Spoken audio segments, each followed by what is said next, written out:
Hello, welcome to my YouTube channel mister Computeristic. हम अपनी CSS की सीरीज के लेक्चर नंबर 12 को इस वीडियो में कवर करेंगे, जिसका टाइटल है बॉक्स मॉडल। तो चलो चलते हैं इस वीडियो की टॉपिक की तरफ। Box model is a container. हमारा जो बॉक्स मॉडल होता है वो एक कंटेनर होता है कंटेनिंग फॉलोइंग प्रॉपर्टीज। हमारा जो बॉक्स मॉडल होता है वो कॉम्बिनेशन होता है इन प्रॉपर्टीज का। यहाँ पर जो सबसे पहली प्रॉपर्टी है उसका नाम है मार्जिन, उसके बाद यहाँ पर सेकंड नंबर पर बॉर्डर, थर्ड नंबर पर यहाँ पर आती है हमारी जो प्रॉपर्टी उसका नाम है पेडिंग एंड फोर्थ नंबर पर कंटेंट। तो ये चार प्रॉपर्टीज मिलकर हमारे बॉक्स मॉडल को बनाती हैं। तो आइए देखते हैं हमारा जो बॉक्स मॉडल होता है वो कैसा होता है। मैंने यहाँ पर एक डेव कंटेनर पास कर दिया और उस पर एक क्लास भी पास कर दिया कंटेनर नाम से, और यहाँ पर एक h2 और p एलिमेंट्स को भी पास कर दिया है। मैं यहाँ पर इंटरनल CSS को इस्तेमाल करता हूँ और इस कंटेनर क्लास को टारगेट कर देता हूँ। अब यहाँ पर सबसे पहले हम इस कंटेनर को मार्जिन दे देते हैं। मैं यहाँ पर देता हूँ 50 पिक्सल। उसके बाद हम बॉर्डर दे देते हैं। मैं यहाँ पर लिखता हूँ 4 पिक्सल सॉलिड ब्लैक, और उसके बाद यहाँ पर हम दे देते हैं पेडिंग और दे देते हैं जैसे पेडिंग 40 पिक्सल। कंट्रोल S से मैंने अपने पेज को सेव किया और यहाँ पर मैं इसको रीलोड करता हूँ। ये देखिए यहाँ पर हमारे कंटेनर पर 50 पिक्सल की मार्जिन आ चुकी है और उस पर एक 4 पिक्सल का बॉर्डर और 40 पिक्सल की पेडिंग हमारे इस कंटेनर पर आ चुकी है।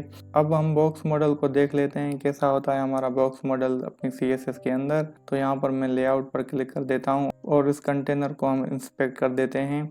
तो यहाँ पर आपको एक बॉक्स मॉडल डिस्प्ले हो रहा होगा। यहाँ पर लिखा भी पड़ा है बॉक्स मॉडल। तो यहाँ पर सबसे जो पहली प्रॉपर्टी होती है हमारे बॉक्स मॉडल में उसका नाम है मार्जिन, जो हमारे कंटेनर के आउटसाइड से आती है। ये एक ट्रांसपेरेंट स्पेस होती है जो डिस्प्ले नहीं होती है, लेकिन वो स्पेस को कंज्यूम करती है। यहाँ पर 50 पिक्सल की मार्जिन हमने अपने कंटेनर पर पास की थी। तो यहाँ पर टॉप से, लेफ्ट से, बॉटम से और राइट से 50 पिक्सल का मार्जिन हमारे इस कंटेनर पर आ चुका है। उसके बाद जो सेकंड प्रॉपर्टी होती है बॉक्स मॉडल की वो होता है हमारा बॉर्डर। यहाँ पर 4 पिक्सल का बॉर्डर हमारे चारों साइडों से इस कंटेनर पर आ रहा है। यहाँ पर आप देख भी सकते हैं डिस्प्ले हो रहा है। उसके बाद यहाँ पर हमारी होती है पेडिंग। तो यहाँ पर भी आप इसको देख सकते हैं, ये ब्लू लाइन जो है ये हमारी पेडिंग है और इसके आउटसाइड जो येलो लाइन है वो हमारा मार्जिन है। यहाँ पर पेडिंग आपको डिस्प्ले हो रही होगी। तो यहाँ पर हमने लेफ्ट, टॉप, बॉटम और राइट से 40 पिक्सल की पेडिंग पास कर दी है। और उसके बाद चौथा जो एलिमेंट होता है वो होता है हमारा कंटेंट,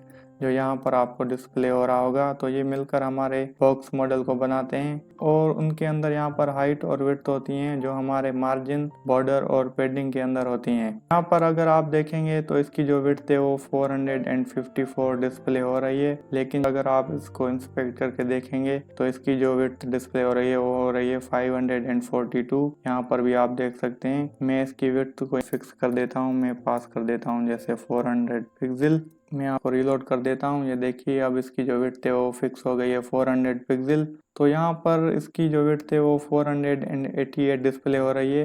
यहाँ पर आपको टॉप पर टूल टिप पे भी डिस्प्ले हो रही होगी 488। तो हमारी जो विड्थ होती है वो हमारी पेडिंग लेफ्ट, पेडिंग राइट, बॉर्डर लेफ्ट और बॉर्डर राइट को भी कंटेन करती है। तो यहाँ पर हमारी जो पेडिंग लेफ्ट है वो है 40, पेडिंग राइट 40, तो 40 प्लस 40 हो गई 80। और यहाँ पर हमारा जो बॉर्डर है, बॉर्डर लेफ्ट वो 4 एंड बॉर्डर राइट 4, तो 4 प्लस 4 कितने हो गए 8, 40 प्लस 40 हो गए 80, तो ये टोटल हो गए 88। और यहाँ पर हमारी जो विड्थ है वो है 400, तो 400 प्लस 88 टोटल हो गया 488। यहाँ पर हमारी पेडिंग लेफ्ट, पेडिंग राइट, बॉर्डर लेफ्ट और बॉर्डर राइट को मिला के हॉरिजॉन्टली इस तरीके से। यहाँ पर हमारा जो बॉर्डर लेफ्ट है उसके बाद पेडिंग लेफ्ट, यहाँ पर पेडिंग राइट और बॉर्डर राइट, ये सारे हमारे इस विड्थ में कंटेन होते हैं। हमारी जो विड्थ होती है वो इनको इंक्लूड करती है।